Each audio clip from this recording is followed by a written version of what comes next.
Welcome to this week's edition of Voices in Hyperspace. This is a podcast where a group of friends will get together and talk about any and all things sci-fi. Our main mission is to watch and review Babylon 5. Right now, we are very close to the end of season 1. Today, we're on episode 16 entitled Eyes. I am one of your hosts, Legendary Black Lion. I'm Mel Asylum. I'm Nita Painter. And we are here. It is a new year. Granted, anyone listening, you've only you really haven't had a break. We took a break. We took a nice long break.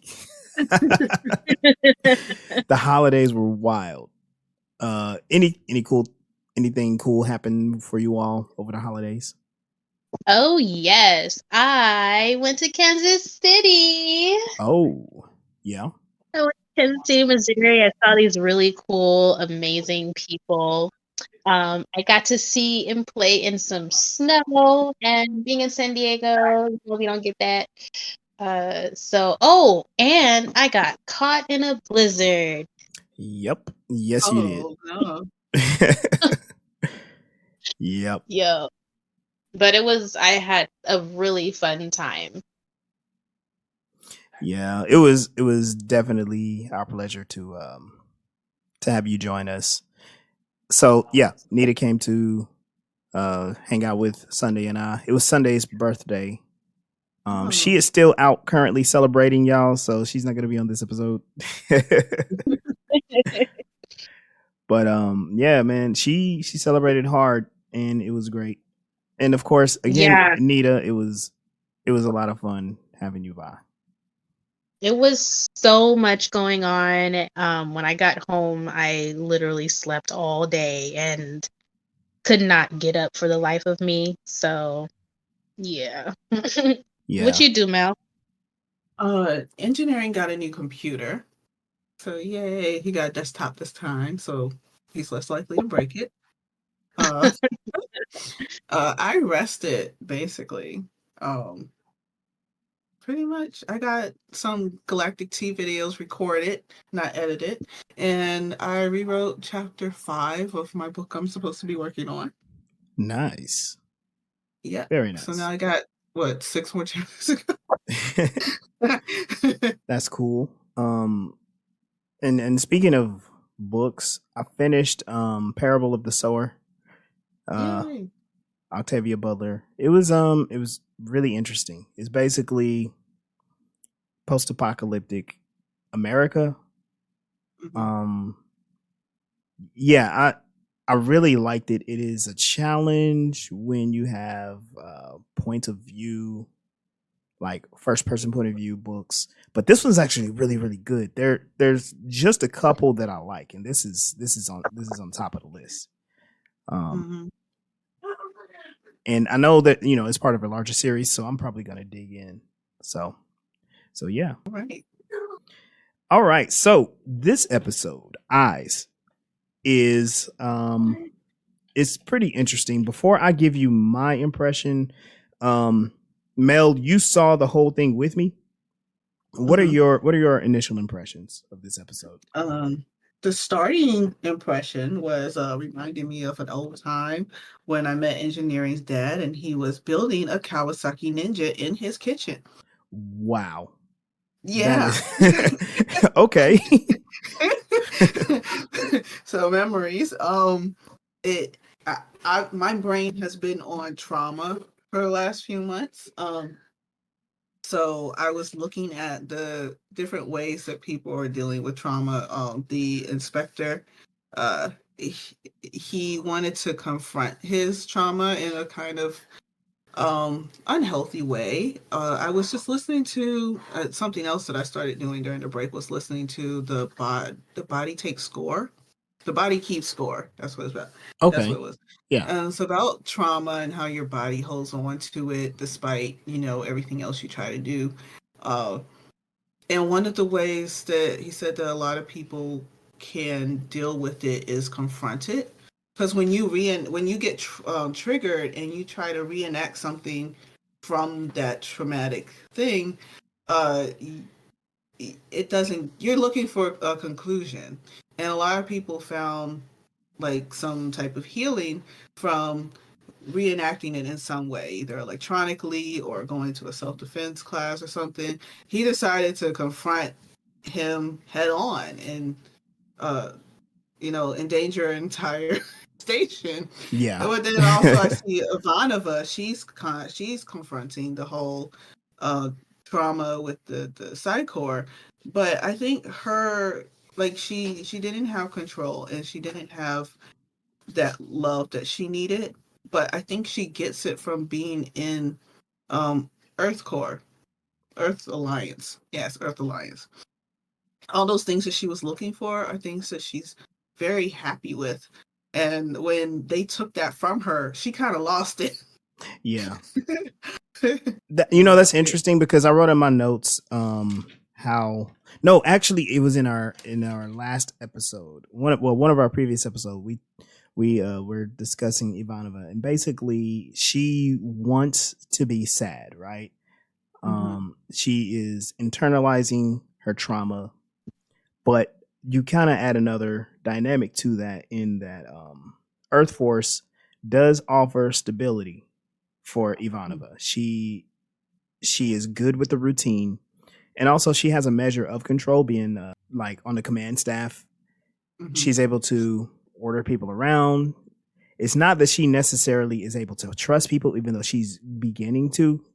Her and Sinclair have a particular relationship. Her and Garibaldi have a particular relationship. She's building a sense of familiarity, and that gets disrupted in this episode. In fact, the entire command staff, our main characters, they are put in a situation where they are at risk of losing everything, and it becomes a very stressful situation because this character Ben Zayn with Mr. Gray, they appear on the station and they're just throwing their weight around,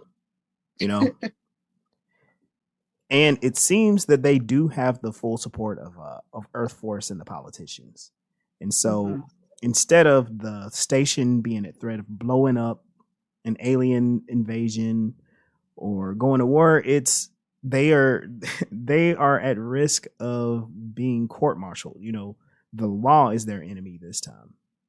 And while I have been tempted, well, honestly, to give you my impression, this episode is like a filler, but it's also a refresher episode because they mentioned so many things that happened throughout season 1 up to this point. They bring up Bester. Bester is mentioned more than once. They bring up Talia Winters. They bring up the strike. They bring up the Vorlons. So instead of them doing like a recap episode and showing you flashbacks, it's all of the choices that have been made and all of the different things that all of the senior staff have done is under scrutiny. And there's potential that everyone is going to be like either reassigned or charged or something like that. And I thought that was an interesting approach because, with so many episodes, it's hard to remember what happened, but they picked an effective way to remind people like, hey, yeah, all of these things did happen. There are consequences to these decisions, and you should probably watch the previous episodes to figure out what that was. So just to give you a brief little recap, the episode starts off. It starts off with Garibaldi. He's in his quarters with a disassembled motorcycle. Lanier comes in and he's like, "What are you doing?" He's like, "I'm putting together this motorcycle," and he's talking about how cool it is. And Lanier's like, "Hey, can I help?"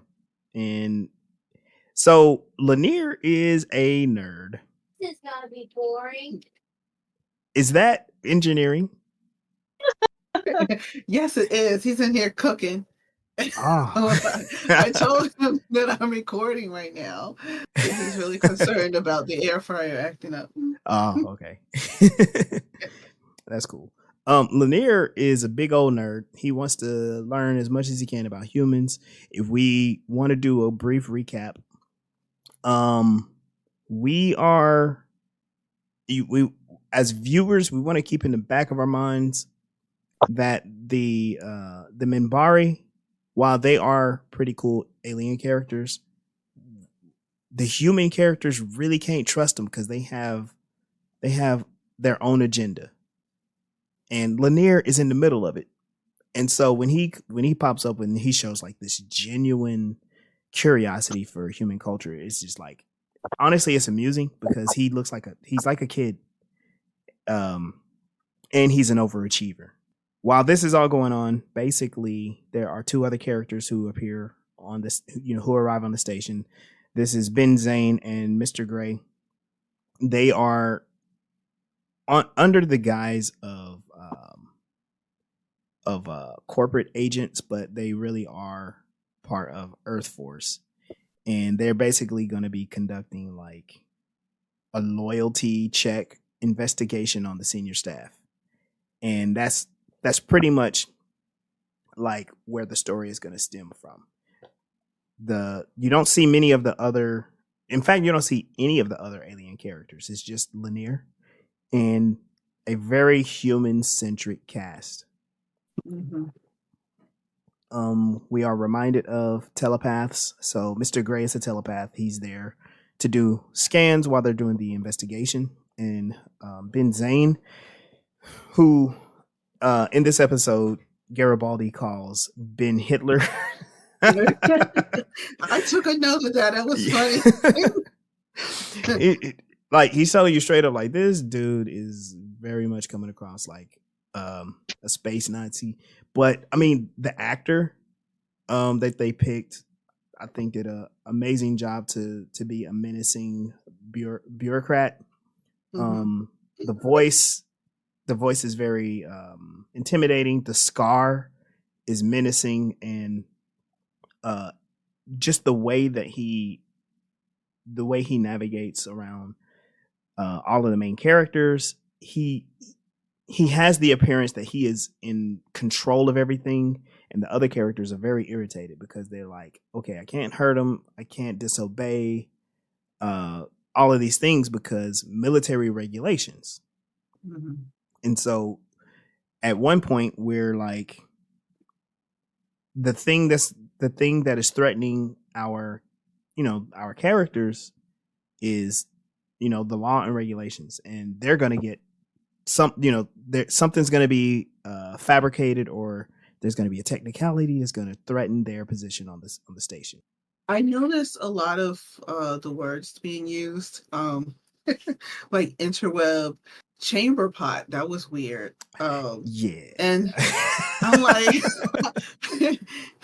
how did you go back so far as to like chamber pot? And from her perspective, they haven't used chamber pots in like 400 years. And then what's his name? Michael said, if I knew who God was, I would thank her. Yeah. I thought that stood out to me very much. But all these little, like, I don't know, like, there were a lot of pop culture references to, what was it? Somebody in Garfunkel. Simon and Garfunkel? Yeah. Was it Garibaldi just being like a smart mouth? Well, early in the series we learned that he's into like retro Earth stuff, so for his character it kind of makes sense.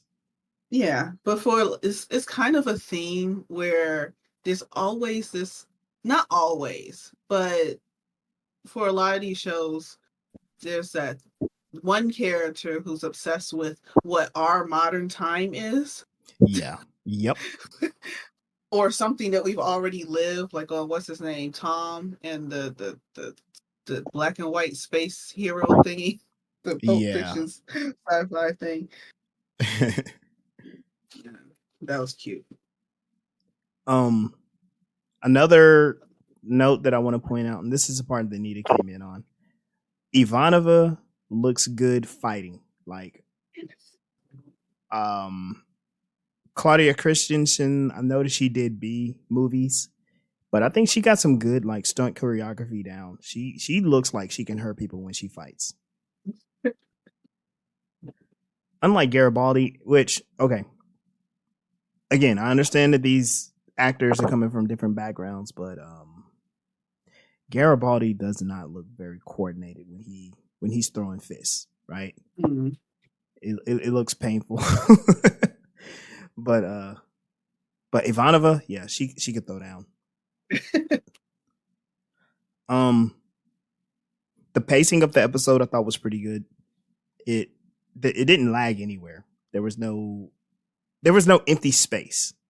I felt like in between, like it was a good back and forth between what's going on between Gray and Zayn versus the senior staff and Sinclair. Like almost kind of like a cat and mouse. Like we're doing this, we're gonna catch him at this, and it's like we're doing this, and we're gonna avoid him at that. Sinclair is during this episode, he's doing what he always does, which is he is thoroughly studying military regulation, law, and even like the Supreme Court opinions of how law is interpreted. And it's like at this point, we should expect him to do this. Like he's gonna find a loophole. He knows what he's talking about. He always finds loopholes. Yeah, that's what he does. Other than run into danger, running solo missions in his lone fighter to go take on mini raiders. Yep.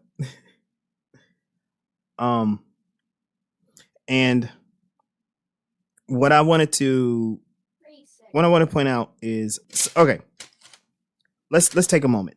Look at these different small story threads. Lanier, like I said, Lanier is very interested in Earth history. This is kind of like the smallest and least consequential story beat, but he's helping Garibaldi. He is quote unquote helping Garibaldi put together this motorcycle. So the entire time that this investigation is happening, Garibaldi is checking in. There's Lanier, like really just involved in putting this thing together. At the beginning of the episode, what Garibaldi is complaining about, it took him a long time to get the instruction booklet, but the book is in Japanese. So he's like frustrated because he doesn't read Japanese. Well, guess what Lanier does? It gets a chance, uses a computer to translate it. Yeah. And then he learns Japanese. Yeah. But I'm thinking like, from our perspective now in the 90s, maybe they couldn't imagine just, scanning it and translating it. But like we do that all the time now. Yeah. And we're still 200 years behind that show. Yeah. I mean, I guess it shows maybe the lack of imagination, or maybe the lack of time to imagine the technology that could do that. Right. Especially. And then, like, he didn't even need technology for it. Like, you could have just called up, like, this Earth Force. So, you should have some colleagues somewhere. They have people on the station who are Japanese. Right. Isn't Sinclair? All right. So Sinclair's girlfriend, she's Japanese, right? Am I remembering that correctly? Yeah. Yeah. And she hasn't like disappeared, has she? Did she disappear? She went to work. Yes. Okay. So maybe she's not accessible. So okay. She's not on the station. She probably doesn't want to hang out with him and read an instruction book to him. And with knowing the women on the cast, like on the staff and whatnot, how many want to hang out with Garibaldi? like none of them. But Susan did ask him for that drink finally. Yeah, that was a callback, and there was another callback. Yeah, I don't remember right now. I know that Ben Zayn offered Garibaldi a drink, and he said no. And then Ben Zayn is like, "Oh, really?" we can make the assumption that Ben Zayn is aware that Garibaldi has a problem, and he goes on to say, "Oh yeah, well, it's a good thing that you don't because it makes soldiers weak." You know, throwing a little jab at Garibaldi, and then after that, a short time later, he's like, "Garibaldi, you're on my staff," and so I look at that as he understands Garibaldi's reputation and his effectiveness, and he wants to keep him very close. It also takes away power from Sinclair. Yeah, and I think that's the main objective there. Garibaldi and Sinclair do have a very close and trusting relationship. That important detail is going to come up again in season 2. So, teaser, make sure you all stick around for season 2. Of course, you can't hold Garibaldi down, right? So while Ben Zayn requests all of Garibaldi's security files on the senior staff. He's even confidential and locked files and yada, yada, yada. So Garibaldi goes and he's getting that put together. And then he's like, you know what? While I'm downloading this, let's look into Ben Zayn. Let's figure him out. So they don't properly assess Garibaldi's resourcefulness. Because what is it called? The interweb program? Which, 1990s. Which doesn't do translations. Apparently. But humans seem to be monolingual, or there is some sort of universal translator for human languages, or all languages, right? Because everybody speaks English, or everyone understands each other. But Garibaldi has the interweb program, and he's doing a search on Ben Zayn, and he finds out that Ben Zayn and our friend, little Nazi overlord himself, Bester, are good friends. Now that's an interesting detail.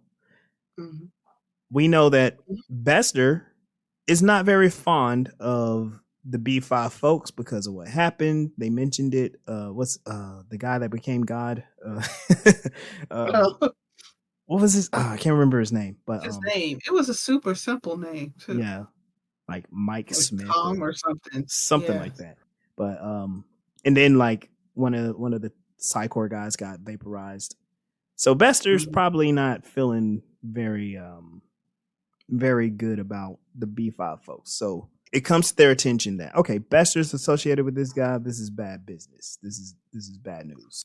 I have some thoughts on Mr. Gray, but I wanted to know, what were your impressions of Mr. Gray, the telepath? I thought he was trying to empathize with Susan and trying to tell her the story, but he just wasn't listening. But everyone has their doubts about things. She just doesn't trust anyone who's okay with Psychor at all. So, yeah. But he kind of just more accepted it, and he was in a position to accept it. That he wanted. He kind of was like, "Oh, I see where you were hurt by them too. I was hurt by them. Let's be friends." I'm sorry. He seemed kind of needy, and he seemed very passive, which was very different from all the other Psychor. Yeah, because most of the other Psychor are either very intimidating or very they have very strong personalities. His personality came off kind of like a wimp a little bit. Yes, he had the actor was very much giving us anxiety. He was very anxious to try to connect and appeal to Ivanova. She was not having it. Not at all. And it was kind of weird at the end where he was feeling the commander's, the inspector's feelings. And he was disgusted by it. Yeah. And I'm like, normally, I don't know, maybe because of the other guy, the leader that came by. Bester? Bester, yeah. Yeah. I would feel that he would be like invested in whatever strong feelings came from people. Or maybe he was just pissed off because he treated him like nothing. He just treated him like a tool. I was like, but you just use me for anger. Which, yeah, I don't see Yeah. where someone truly invested in Psychor would care what other people's feelings are too Yeah. much. It would be pretty mundane. Oh, you're angry. Wow, he's really after you. Instead of, you're angry. Like, he's cowering from him. Like, and then the way he bitch slapped him after that. Oh man, I felt disrespected. No, you're I think I agree with you on like the way that Mr. Gray comes across. He's very passive. There we can put together bits and pieces of what we learn about the telepaths. They are a group that Earth Force wants to keep very much under control. Mm-hmm. They are marginalized. They have to wear, certain uniforms. They have to wear the gloves. There are specific laws on if you're a telepath, you have to be registered. You have to be registered with Psychor, and you can get a civilian job, but no matter what, you're regulated by Psychor. So if you're a human that has telepathic powers, you're basically on a leash no matter what. And even the medications that limits their abilities kind of slowly mentally kills them, mentally, emotionally. Yeah. Which is very similar to a lot of medications that people are on for other things. Yeah. Yeah. and we see Ivanova have a nightmare about that with her mother. So we learned that her mother basically was like, she was killed with taking her treatments from Psychor, to suppress her powers. They made that needle very menacing. Yeah, it was enormous. Like, I guess for that was one, like the dream sequences and the mind stuff. They really make it look like a theater production. Yeah, like it's very, and even with the mask was like very straight out of theater. Yeah, comedy and tragedy. Yeah. But yeah, it was unnecessary for the needle to be that big. I think if it was an actual memory, but because it was her trauma, messing with her, that they made it very theatrical. Yeah, and Mr. Gray's experience, what he shared with about Psychor, it gave him a purpose. So the shared experience is, they, like, both Mr. Gray and Ivanova know that telepaths are no matter what, they're going to be on people's radar. They're going to get hunted down, and Psychor is going to take them in, and you can either be trained or restrained. And he was like, well, with the options that I had for me, I might as well join the Corps. And I can fight in my own way. I can help serve Earth in my own way. And I can be proud of the work that I do. Which, thinking about it, it makes me think that maybe he understands that they're doing some shady stuff, and he just wants to create like a narrative in his head that, you know what, I'm actually doing something good, even though I am intruding people's most personal inner thoughts. Yeah.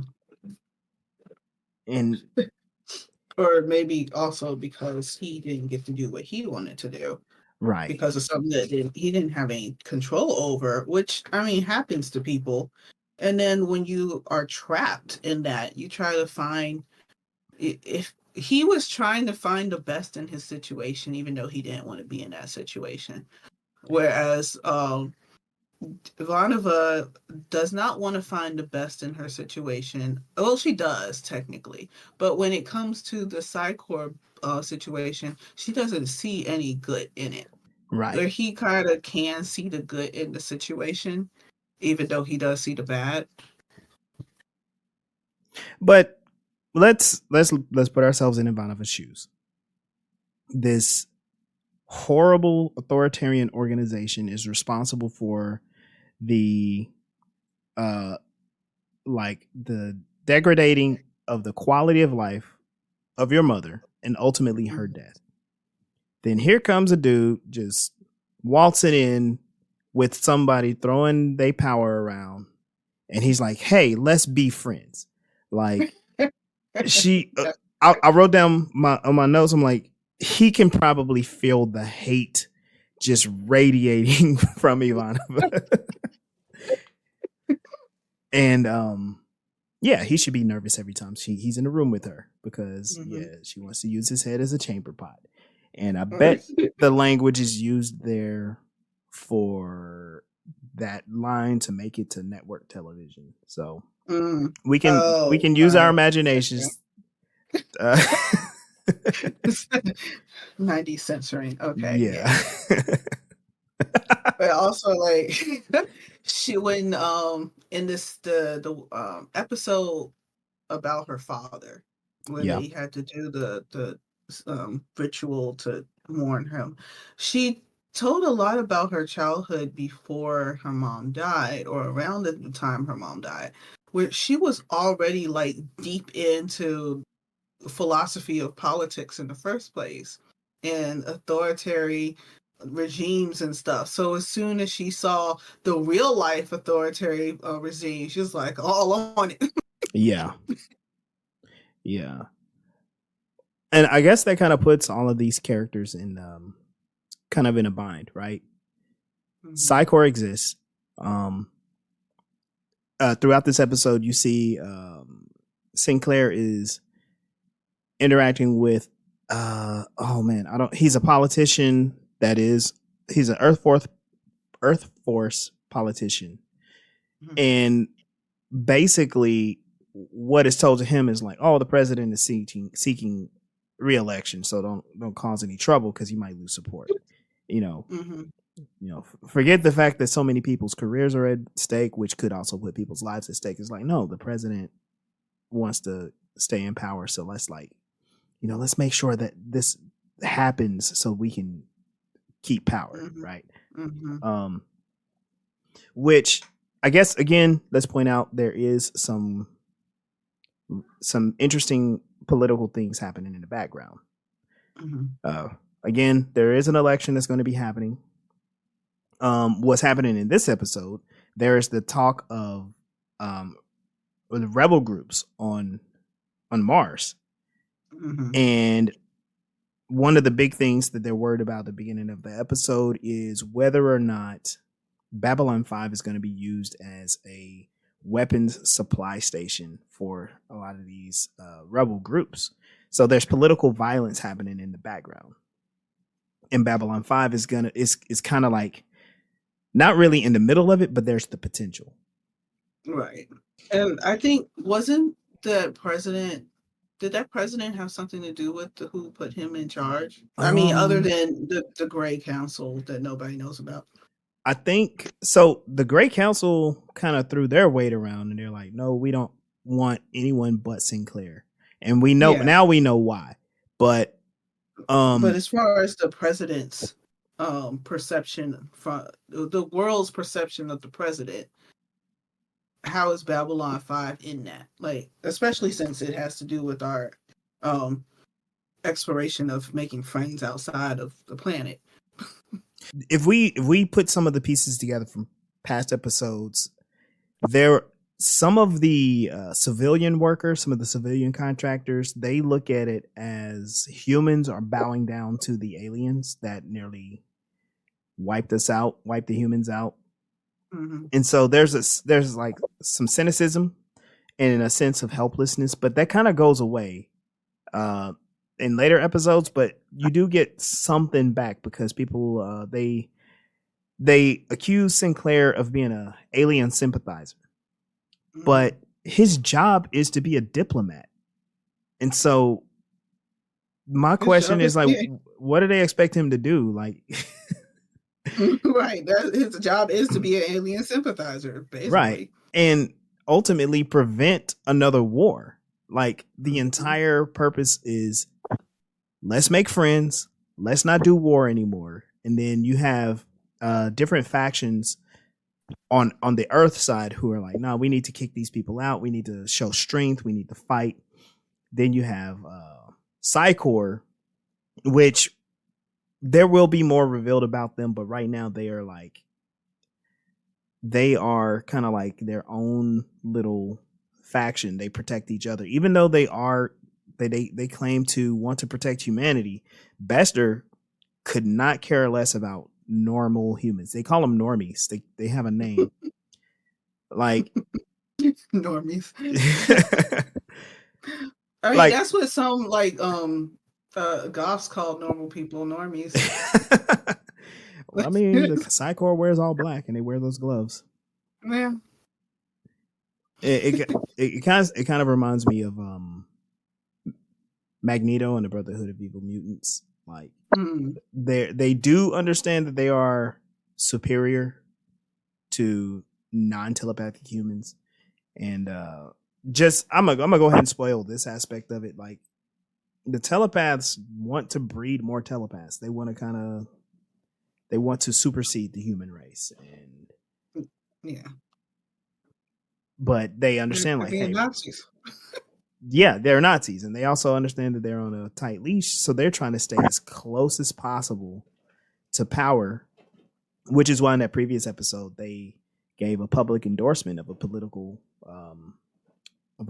candidate, where they said, like, hey, we normally don't do this, but we're doing it now, and there's a reason why. It's because the president is a fascist. No, not the president, but that candidate is a fascist. So the the Psycor is trying to, they're trying to sneak their way in through fascism, which, yeah. I was just super surprised to come in and see Ivanova throwing hands like she did. And what did he do? He gave her oxytocin or something? Oxycontin? Well, no. He called them oxy pills, which I don't know, but apparently they help you sober up really quickly. Yeah. Okay. I know they used them in previous episodes, so I guess when senior officers go and drink heavily the night before, they can take some oxy pills, sober up, and be on duty the next morning. Someone like Ivanova would probably appreciate that because she likes to be prompt. Punctual. Oh yeah, so that whole casino scene, really, really cool.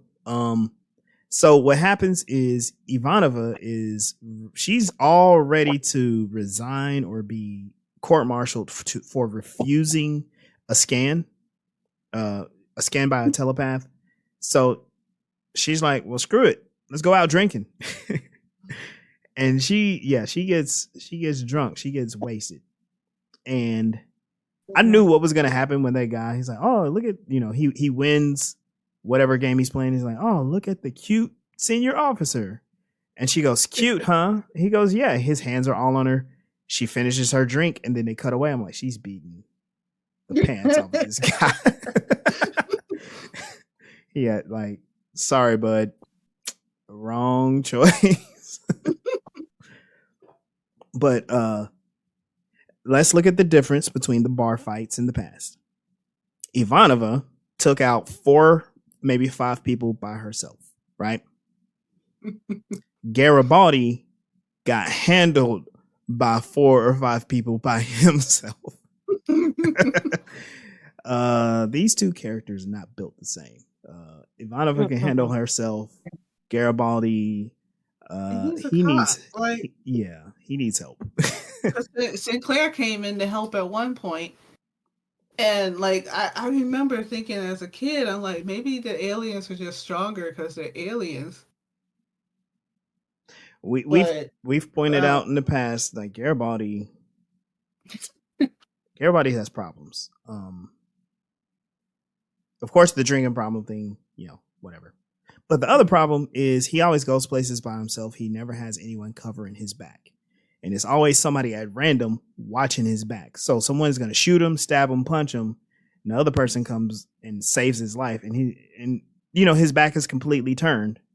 And I'm like, how long is this gonna how long will it be before somebody, finally gets the drop on Garibaldi, He's just lucky. Like, he was supposed to already die on Mars anyway. Say that again? He was supposed to already die on Mars anyway. He's just yeah. lucky. Yeah, he is lucky. Honestly, yeah, Garibaldi is very lucky. Like, the rest of this season, y'all see. You will see.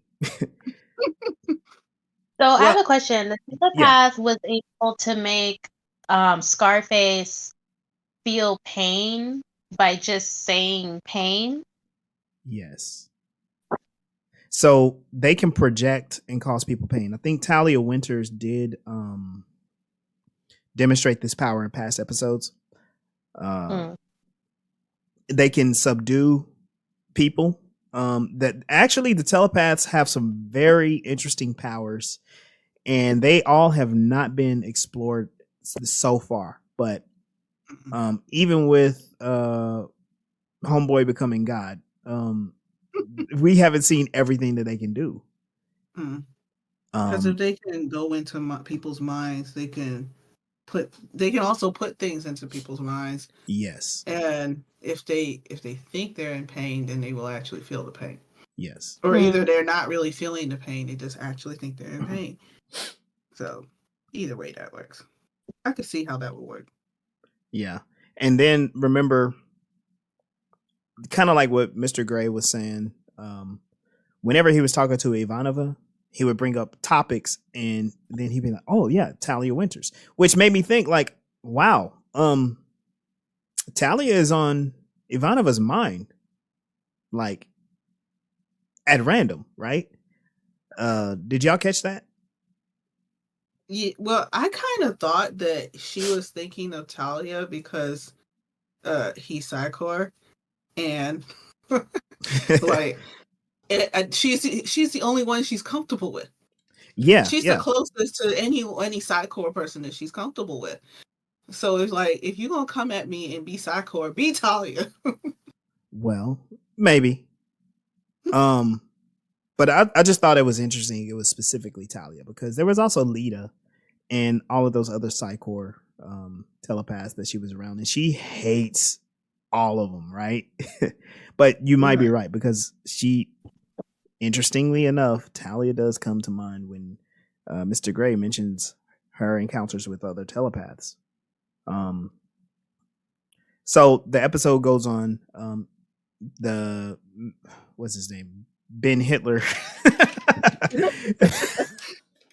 Ben Zayn. He relieves Sinclair of command, and he's like, "I'm taking command." And then this is when he does his interrogation, and basically Sinclair does a Uno reverse, and he's like, "Hey, we're under investigation, and that means all senior staff. Since you're in command, you're senior staff, so you're in investigation too. You got to be scanned." And this is where this thing starts to spiral out. He's all like, "Nah, bro, you stole my command. Those damn Minbari, they picked you. You have no command skills." Which, to be fair, Sinclair is not a domineering commander. He is like a let's skate on the margins type of person. He is doing his job. We all have noted he's exhibiting some symptoms of PTSD. But he's doing a good job as a diplomat. He's solving problems. Granted, a lot of these problems he's solving the hard way, but he's getting the job done, right? It turns out that Ben Zayn was in the top 10. Well, he was one of the top 10 choices for command of Babylon 5, and the Minbari was like, "Nah." Which, good job, Minbari. I think it's like his heart. I think, like, with the way the politics are in this world, and that in the Babylon 5 world and in our world, you wouldn't have had someone who actually cared. You would have just had someone the top people would have been in it for the prestige, for the title, for control, whereas he's in it to literally save people's lives. Right. And Ben Zayn would have probably been just a tool of those politicians. Like they're really trying to make Sinclair this instrument, but he's resisting, and he's using the law, and he's using military regulations. He's putting up a great resistance, and it's frustrating, folks. But I think that's the entire senior staff, all of our main characters. Right. Sinclair resists, Garibaldi resists, Ivanova is very resistant. And then all of their help, like you got Franklin. Like if I were to say what kind of character he was, he reminds me of Doctor Strange. He's just like super arrogant. He's gonna do what he's gonna do. He's gonna break the rules. So I guess that kind of matches up. Everybody breaks the rules on this show. Mm-hmm. And they do it in such a way where they can like escape consequences.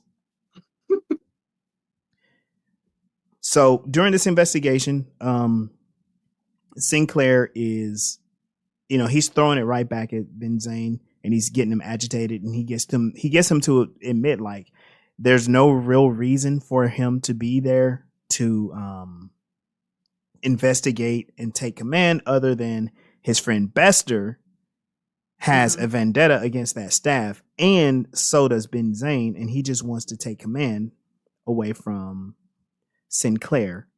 This comes to light as Mr. Gray is scanning both of them, and he's like, "No, you're lying." And then he gets pimp handed down,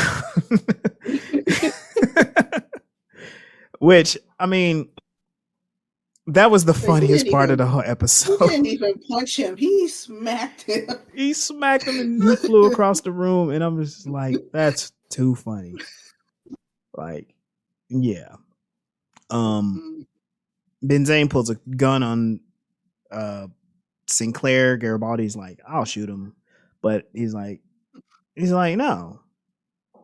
And Ivanova's like, "He can't get all of us," So they're already just like, "Screw it, we'll die today," which I commend them because they all figured like their career's over, but then Mr. Gray tells him. He's like, "Mr. Zayn, pain." He causes him pain. He drops the gun. Sinclair grabs the gun, and he does your good old wallop across the jaw.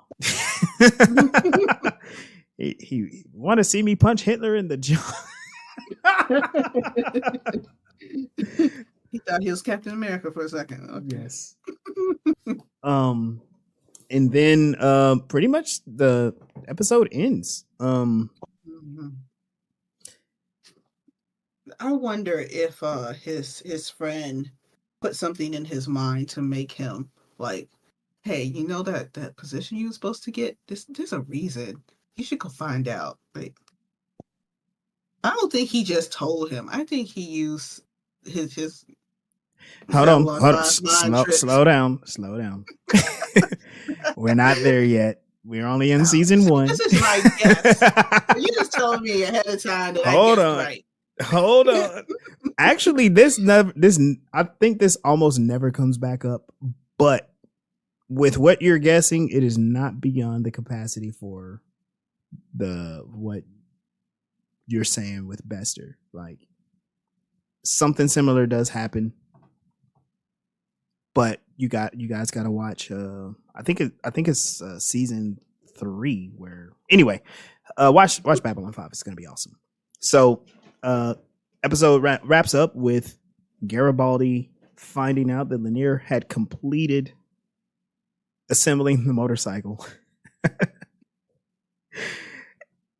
This took like a whole 2 days, right? Mm-hmm. So in 2 days, this guy learns Japanese, assembles a motorcycle, and retrofits a crystalline power system. And they're like, well, screw it. Let's go for a ride. So they're riding a motorcycle inside Babylon 5. And the show ends. The show ends with them, quote unquote, everything's back to normal. Or is it? The station's only 5 miles long. Yeah. Yeah. Like, you can't go but so fast unless you're just gonna go in a back and forth, run laps up the hall, like basically. Yeah, I know, right?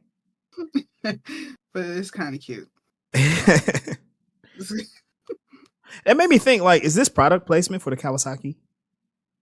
It could have been. Because they said it was a 2000. No, not it was a 92. It was 1992, yeah. So that was either the year or the prior year that had come out. Right. And I think that's the same year the bike that Engineering's dad. Oh, wow. But that was like in 2014, 13. Okay. So it was old then. But yeah. He had actually 3 of them that he was putting together, but I think the main one was the 92. Okay, so any final thoughts on this episode? No, I think it was very much let's enforce the fact that it's important to know that Sinclair got this job by weird means. Yeah. And other people are upset about it. Mm-hmm. Yeah. I mean, it was going to have some type of rippling effect. Like, we can't just say, oh, he got this job, but we don't know how, and there be no consequences to him just jumping everybody. Right. So this was one of the consequences. Yep. And like I said, this is kind of like a refresher episode. There's some other, a lot of things that happened that you were like, hey, I should go back and watch the episode to figure out what this was. It is up to filler, but not TKO level filler. This actually does it doesn't progress the story, but it gives you the status of everyone. Mm-hmm. Like the senior staff, our main characters for the most part are willing to face trial or quit to do the right thing. And more than one occasion they've proven that, but they've done so very forcefully in this episode.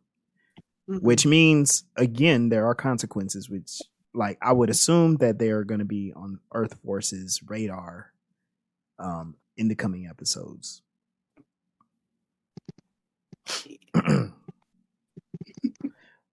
All right, so that is another episode of Babylon 5. This was called Eyes, and I think the title had to have been kind of like Eyes, like Big Brother is watching. I don't know. Yeah. We with Voices in Hyperspace, we have some different projects going on. We got solo missions. We're going to be scheduling a few more of those.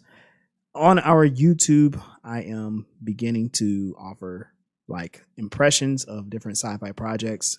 So be looking out for those. Most recently, I've uploaded my impression of Rebel Moon, and I think I'm going to upload one on Marvel's Echo. And Mel is working on, oh my God, Galactic Tea. I'm sorry. Yeah. Galactic Tea. Yeah, Galactic Tea videos hopefully come out every Wednesday. So far, I've only missed one. My last Galactic Tea was on Killmonger. And feel free to go on TikTok and see the video and tell me things that you know or think about the characters that I'm doing. Because Killmonger is one that a lot of people have opinions on. Yeah, lots of opinions. Not really a lot of opinions. People have particularly one opinion about. Two opinions about Killmonger. Two opinions. Yes, two. Yeah, one political two and opinions. one. One has something to do with the character and all to do with the actor. Yeah, his diet apparently. Yeah. So be looking out for those. Sunday we'll be returning to the station next episode. All right. Well, thank you for joining us for this episode of Voices in Hyperspace. You can catch us on your favorite podcast streaming platform.